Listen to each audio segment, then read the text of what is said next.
Peace be with you. Welcome to the D Show. I'm Eddie, your host. Subscribe if you haven't already. My next guest is in the front line of trying to save lives because heart disease is a leading killer in America. And you know who's a big fan of his work? That's right, the former President Bill Clinton. Have conquered your weight. What are you doing? How do you do it? Why can't I do it? So when you and I had to have our heart operations because of blockage, but even, you know, Dr. Esselstyn, who has the most militant position, I mean, he doesn't even eat things made with olive oil. And he looks great. He's about 10 years older than we are. What we've heard from President Clinton is the remarkable change that he's been willing to make to remove completely from his nutrition those foods which we know will devastate and injure the inner lining of your arteries. And when we come back, Dr. Esselstyn will be telling us how heart disease can be cured, how it can be reversed. Here on the Dean Show, don't go anywhere. This is the Dean Show. This is the Dean Show. This is the Dean Show. This is the Dean Show. This is the Dean Show. This is the Dean Show. This is the Dean Show. Welcome back to the Dean Show and our special guest, because it's important. We're trying to save lives from the documentary Forks Over Knives. This could be the first generation of children in the United States that lives less than its parents.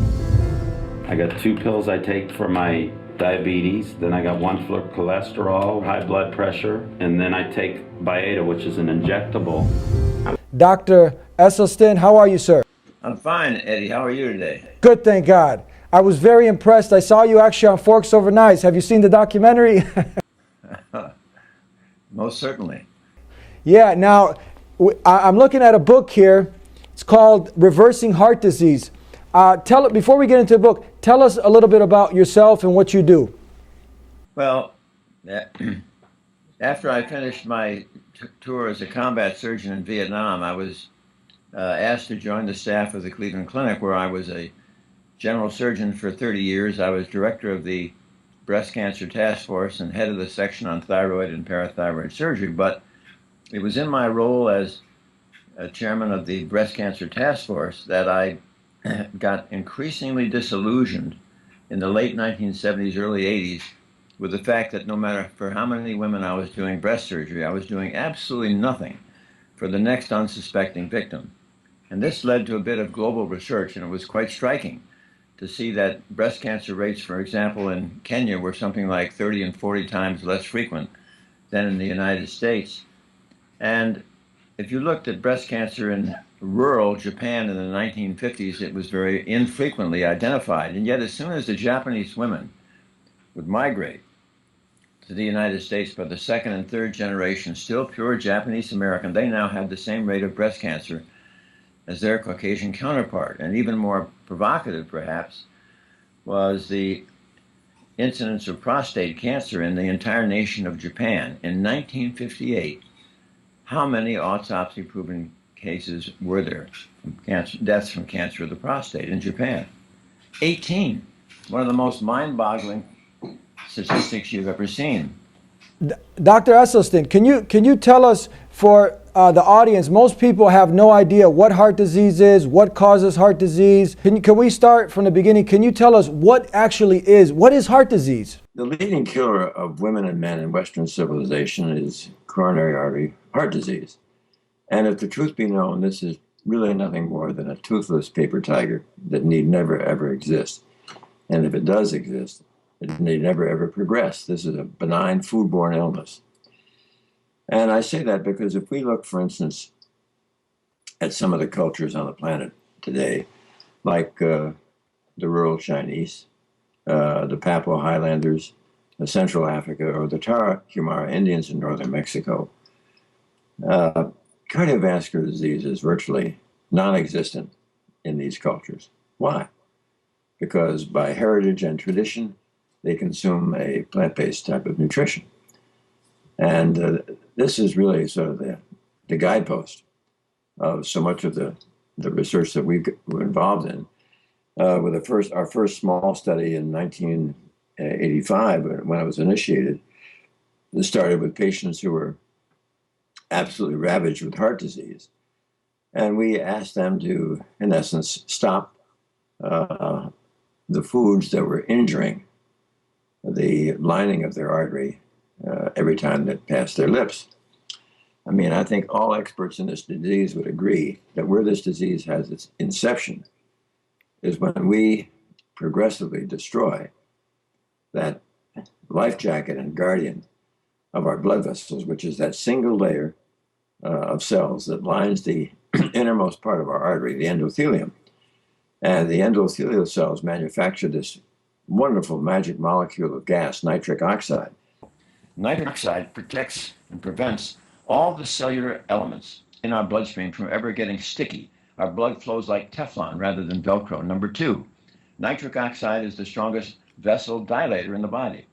When you climb stairs, the arteries to your heart widen. The arteries to your legs widen and dilate. That's nitric oxide. Number three, nitric oxide protects the wall of the artery from becoming thickened, stiff, or inflamed. It protects us from getting high blood pressure or hypertension. Number four, and this is most important, that an adequate, safe amount of nitric oxide will protect us from ever developing blockages or plaque. So in other words, everyone on the planet who has cardiovascular disease has their disease because they have so sufficiently trashed and injured their endothelial capacity to make nitric oxide. They don't have enough nitric oxide to protect themselves from developing this disease. So what are the foods that every time you pass these foods past your lips, you injure your endothelial cell and decrease the production of nitric oxide? They are oils: olive oil, corn oil, soybean oil, safflower oil, sunflower oil, coconut oil, palm oil, oil in a cracker, oil in a piece of bread, oil in salad dressing. Oil will injure the endothelial cell. Number two, anything with a mother or a face: meat, fish, chicken, fowl, turkey, poultry, will injure endothelial cells, as does dairy, milk, cream, butter, cheese, ice cream, and yogurt. And any excesses of sugar, such as maple syrup, molasses, and honey. And so what we found, interestingly enough, if you do the research going back to the 1950s and look at, sadly, our GIs who died in combat in Korea, you will find that 80% of those 20-year-old GIs had gross evidence of coronary artery disease already. Not enough for their cardiac events yet, but there the disease was already established. Now, on the other hand, if you look at a similar autopsy study now 45 years later, in 1999, this time looking at young women and men between the age of 17 and 34, you will find that now the disease is ubiquitous. Everybody has the disease. So what's going on here? Again, not enough at that young age to have their cardiac events. So not surprisingly, if people keep eating these same Western foods and continue to injure, it's not surprising that we as physicians then identify their cardiac events, which begin occurring in their 40s, 50s, and 60s, and so on. Now, what we found, actually 30 years ago in our first small group of patients who had serious cardiovascular disease, and they had failed their first or second bypass, and they had failed their first or second angioplasty, or they were too sick for these procedures, they had refused. And we found that when they were instructed to limit their nutrition to whole food, plant-based nutrition, not only could they stop the progression of their disease, but they could also, we would see at times, striking examples of disease reversal. So are you saying now that you can reverse this heart disease, which, by the way, how many people actually die from heart disease yearly? Do you know the numbers? Is this true? It's one of the, is it the leading cause of death every year? Absolutely. Over 800,000 people will die of heart attacks and strokes every year, yes. So are you saying, Dr. Esselstyn, that you don't have to be on 10 different forms of drugs, pharmaceutical drugs, that you can actually reverse this? Because some doctors will say this is a myth, but are you saying this is a fact, that you can reverse it without the drugs and with a plant-based diet? Well, let's do this. Let's go over the totality of the evidence. I've shared with you already that from an epidemiological standpoint, that there are millions of people who will never develop cardiovascular disease. Now, what we found out 30 years ago is we took these patients who were seriously ill with cardiovascular disease, and by getting them to eat the same type of whole food plant-based diet that we see in those nations where the disease is not present, not only could they stop their disease, but often you would see striking examples of disease reversal. Dr. Ornish, my colleague and friend, was a pioneer at this and published studies before we did. And there are increasingly, is there an awareness of the fact that this is a benign foodborne illness. I've often said that coronary artery disease is a toothless paper tiger that need never ever exist. And if it does exist, it need never ever progress. This is a completely benign foodborne illness. For example, we just reported another paper last year of some 198 patients where there was a adherence rate of our program of close to 90%, 89%.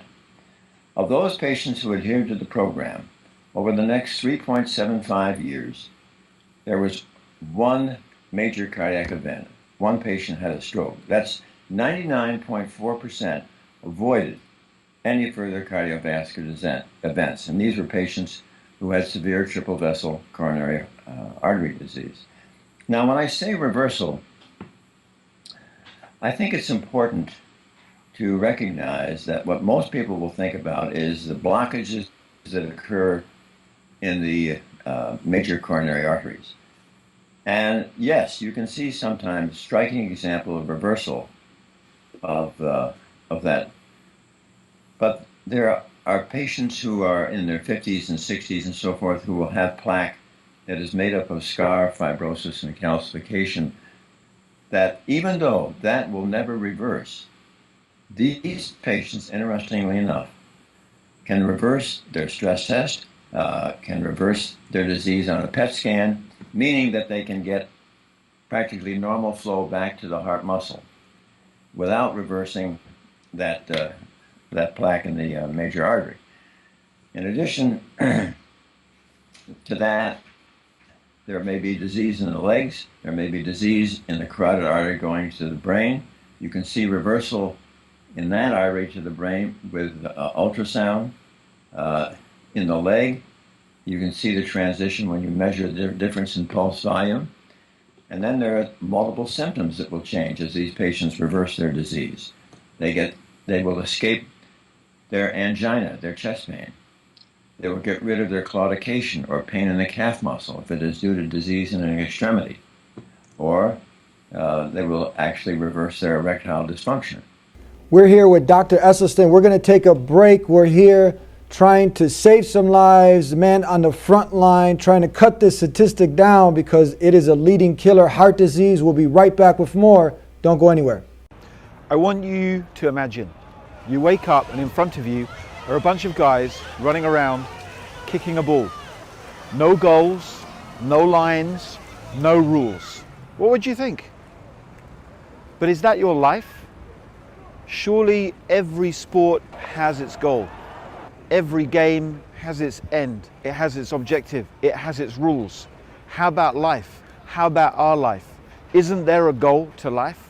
Isn't there a purpose, an objective that we have to reach? We think so. The Quran tells us that we exist in order to worship God, and worshiping God means knowing God, as the Quran says. وَمَا خَلَقْتُ الْجِنَّ وَالْإِنسَ إِلَّا لِيَعْبُدُونَ. Worship, though, is not some narrow, small thing. It's wide, it's vast, it encompasses everything that the human being does. Everything that you do, everything that you think, everything that you feel can be done, thought, said, felt in a way that is either pleasing or displeasing to God. The purpose of life is to try and do everything in a way that God loves and God is pleased with. That is your goal. Please subscribe to The Dean Show. Follow us on our official Facebook and Twitter pages in the links below. Please also help support The Dean Show by making a donation in the link below. Back here on the Dean Show with Dr. Esselstyn. Sir, we saw now on the movie that you were in, the film, that actually the people, they were written off by their doctors, that basically they were going to die. And is it true that it shows as in the film that they were actually taken off the prescription drugs, they actually ended up living, and all through the natural way, through this changing up their eating diet and going more on a plant-based diet. Is this right? Well, that's true. The patients that were seen in the film had a very gratifying response. They were people who totally bought into the whole concept of whole food plant-based nutrition, and they actually were delighted and proud to be a part of it. But as soon as they start losing their chest pain, they lose weight, they see that their disease is reversing. I mean, you've got them hooked. It is it's incredible to think that something as simple as nutrition could be so absolutely powerful. I mean, the trouble with most physicians who treat cardiovascular disease is not only are they caring, they're compassionate, and they have an enormous fund of knowledge, but no time in their training were they ever exposed to the power of nutrition. They don't understand nutrition. They never get training in it. They don't get training in behavioral modification. So it's very difficult for them to embrace it. But one of the things that we have found increasingly is that many younger cardiologists who are willing to take a look at this have absolutely embraced it and have done wonderful things with their patients as they begin to teach them the power of plant-based nutrition. What are the foods that they must avoid? What are the foods that will restore their healthy vasculature? My uncle, he's a medical doctor. He knows about you. He's a fan of your work, and he's on board. And I got to talk to him a little bit about this, about most of the doctors not embracing more of this natural plant-based remedies for healing. But he had seemed to have said that, you know, we do what we know, and most of them have no clue about nutrition. So what do you do? He's actually on board now. He actually has the book. He's referring patients to change up their diet. And what do you actually do when you encounter people in the medical profession, because we want to get them on board? Well, that's right. As I have often said in my presentation, as regards those who are specialists in cardiovascular medicine, it really is possible for the best to be even better. And what we do is that over the last 5 years, once a month I conduct an intensive counseling seminar, 5.5 hours, for patients who do have cardiovascular disease. And during that time, these patients are going to learn exactly what they did to create the disease in the first place, and precisely how they can become empowered as the locus of control to halt and to reverse their disease. And at the same time, everybody who attends is going to receive a very hefty notebook that has every one of my PowerPoint slides that I will have used, several of our peer-reviewed scientific articles, because when you think about it, what really is going to make this transition powerful and inescapable is the absolute science of this approach. They also get a 44-page handout with many additional recipes that add to the 240, which are in the 2 books that we include. And also, there's a marvelous hour-and-a-quarter presentation from a wonderful woman who's had 30 years experience acquiring and preparing plant-based foods, dealing with reading ingredients and dealing with travel and restaurants. And then everybody receives a DVD of the entire 5.5-hour seminar, so that if they get home and forgetful, they can clip this on and get themselves back up to speed. And then we always have 3 local or regional participants who previously had a successful experience share their story, so that those in attendance can say to themselves, listen, if he or she can do this, I can do this. And then we have time for answering questions, and then we stay in touch as necessary, either through email or phone call. Now, the interesting thing is getting back to the getting other physicians to become familiar with this. In the last 5 years, we've had 125 physicians attend our course because they were interested in what we were doing, and it's very gratifying to see some of them begin to incorporate this in their own practice. Doesn't this go back to the statement I'm sure you're familiar with, Hippocrates, who said, let food be your medicine and medicine be your food? Sounds pretty good.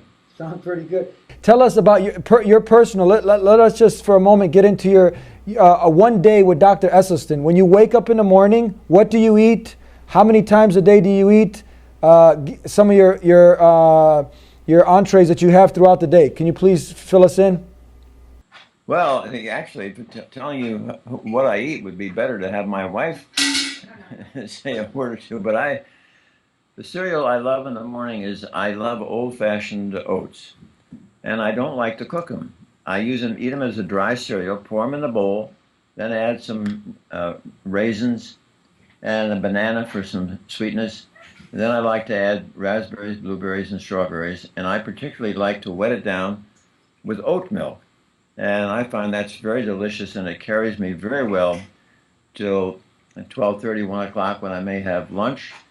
What is lunch? Lunch frequently is a sandwich which is a Mestemacher type of rye bread with a hummus spread on it, and then some cut up scallions or cilantro or some kale that has been cooked 5.5 minutes, so it's nice and tender, and then maybe anointed with some lemon juice. Wow. And then on top of that will be an enormous slice of tomato. So I have an open sandwich, and on top of the tomato, I'll have some a tasteful balsamic vinegar. And several of those hold me nicely for lunch. Then for supper, I would have to say that the all-time favorite, and the meal that I first encountered in Puerto Rico over 31 years ago when we were transitioning, was old-fashioned beans and rice. Beans and rice with some cut up scallions, cut up peppers, cut up tomatoes, peas, corn, and maybe some watered chestnuts. And on top of that, you can anoint it with either tamari or some salsa, and you've got an absolute feast. Now, we hear right now former President Clinton saying... But even, Dr. Esselstyn, who has the most militant position, I mean, he doesn't even eat things made with olive oil. Mm. And he looks great. He's about 10 years older than we are. But he has a piece of chocolate every New Year's Eve. That you fudge once a year, is that right? Oh, you don't want to get into that. Yes, on New Year's Eve I commit to a Reese peanut butter cup. All right. You're going to allow me that one. Okay, back with more with Dr. Esselstyn. Don't go anywhere. Ladies and gentlemen, this is your captain speaking. Welcome aboard Flight 5235 non-stop to London Heathrow. The temperature is 25 degrees outside, and we are expecting a fairly smooth flight today. In a few moments, the flight attendants will be passing around the cabin to offer you hot and cold drinks. We thank you for choosing to fly with us today, and we hope you enjoy your flight.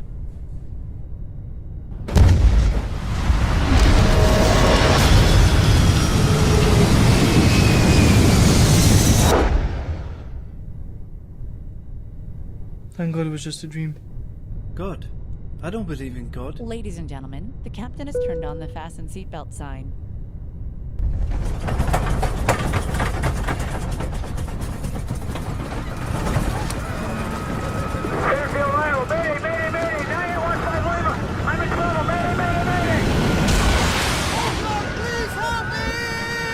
وإذا غشيهم موج كالظلل دعوا الله مخلصين له الدين.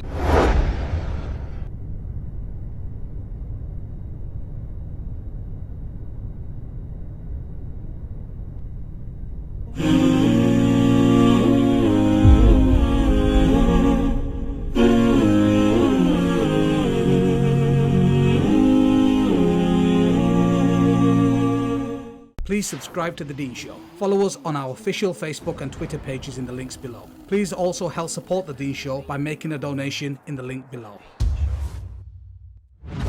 Back on The Dean Show with Dr. Esselstyn here. We're trying to cut that. Now, you said it's 800,000 people die from heart disease yearly?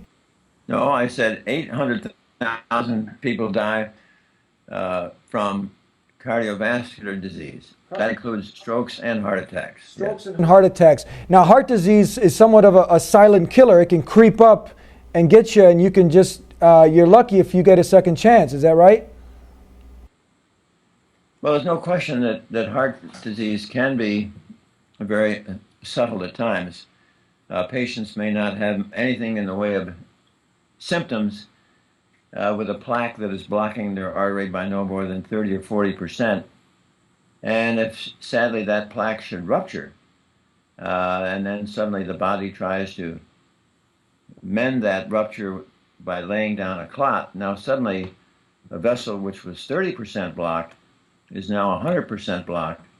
And that means that all the downstream heart muscle is suddenly deprived of oxygen and nutrients and it dies, and that's the heart attack. And sometimes these heart attacks can result in what we call a cardiac arrhythmia, where the heart goes into a ventricular rhythm which will lead to fibrillation or a standstill, which is fatal. And is it true you actually, after this operation where you take, what is it, the vein from the leg, you put it inside, you open up the chest and you do the bypass surgery, you haven't still fixed the problem, have you? It's a temporary solution? No, even cardiovascular surgeons are the first to admit that, just like cardiologists who are doing stents, look, they don't do a thing for the illness. And there is study after study after study that clearly shows that if you are having a stent while you're in the middle of a heart attack, the stent can be absolutely life-saving. Save a lot of your heart muscle from damage, save your life. However, what about the other 90% that are having what we call elective stent? With elective stents, when you're in a stent just because you've got some chest pains or you've made a stress test, there is no prolongation of, and there is no protection from a future heart attack. And thank you, Dr. Esselstyn, for being with us here on The Dean Show. Forgive us for the technical difficulties. And get the book, Preventing Reversing Heart Disease. You know what? It is a serious matter. You have this leading killer killing too many people. And we can go ahead and fight this by fighting our urges to eat the wrong foods and changing our ways and eating the right foods. And God willing, with God's help, we can go ahead and take advantage of all the wonderful, beautiful foods that are out there. All of the green, beautiful vegetables, the fruits, and getting away from all this junk that's out there. And when you put junk in, what do you get? Junk out. So God willing, you can go ahead and make these modifications, these adjustments in our lives, so we can go ahead and live a more fruitful, well-balanced life. We'll see you next time here on The Dean Show. Until then, subscribe if you haven't already. Peace be with you. There's no question that if the truth were known that coronary artery disease is a toothless paper tiger that need never exist, And if it does exist, it need never, ever progress. What we've heard from President Clinton is the remarkable change that he's been willing to make to remove completely from his nutrition those foods which we know will devastate and injure the inner lining of your arteries. And the remarkable thing is the capacity that the body has to heal itself. And when you do what President Clinton has done, where you completely try to remove any foods that are going to injure your vessel, the body has this remarkable capacity to begin to heal itself. And I'm afraid that as a medical profession, we perhaps have fallen down and really emphasized too much the drugs and the procedures and the operations which really treat the symptoms. They do not treat the causation of this illness. This is one of the few times since Hippocrates that we have not told patients about the causation of their illness.